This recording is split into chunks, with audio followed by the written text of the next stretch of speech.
ପିଲାମାନେ, ମୁଁ ଆଜି ତୁମମାନଙ୍କୁ ଏମିତି କିଛି ଚିତ୍ର ଦେଖାଇବି ଯେଉଁ ଚିତ୍ର ଦେଖିଲା ପରେ ଆମେମାନେ ଜାଣିପାରିବା ଯେ ସେଥିରେ କ'ଣ ଭୁଲ ଅଛି, ଆଉ ସେଇ ଭୁଲକୁ ଆମେ ଠିକ୍ କରି କହିବା।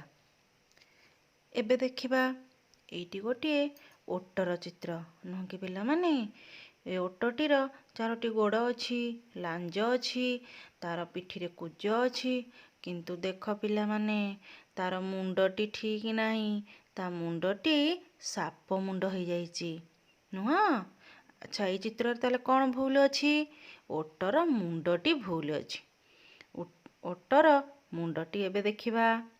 ଏଇ ଦେଖ, ଏଇଟି ହେଲା ଗୋଟିଏ ଠିକ୍ ଓଟର ଚିତ୍ର।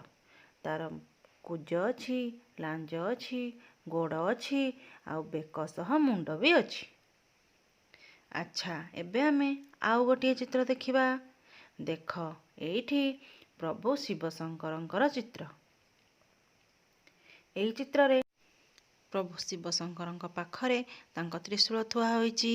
ତାଙ୍କ ବେକରେ ସାପଟିଏ ମାଳା ହୋଇ ଝୁଲୁଛି, ଆଉ ତାଙ୍କ ପାଖରେ ତାଙ୍କର ବାହନ ଭାବରେ ମୟୂରଟିଏ ଅଛି।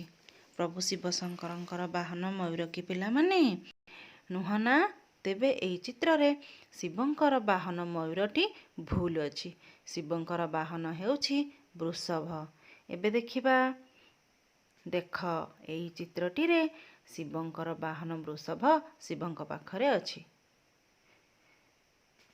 ଏବେ ଏଇ ଚିତ୍ର ଗୁଡ଼ିକୁ ଦେଖି ତୁମେମାନେ ଜାଣିପାରିଲ ତ ପିଲାମାନେ, ଆମେମାନେ କେମିତି ଭୁଲ ଚିତ୍ରକୁ ଠିକ୍ କରି କହିପାରିବା?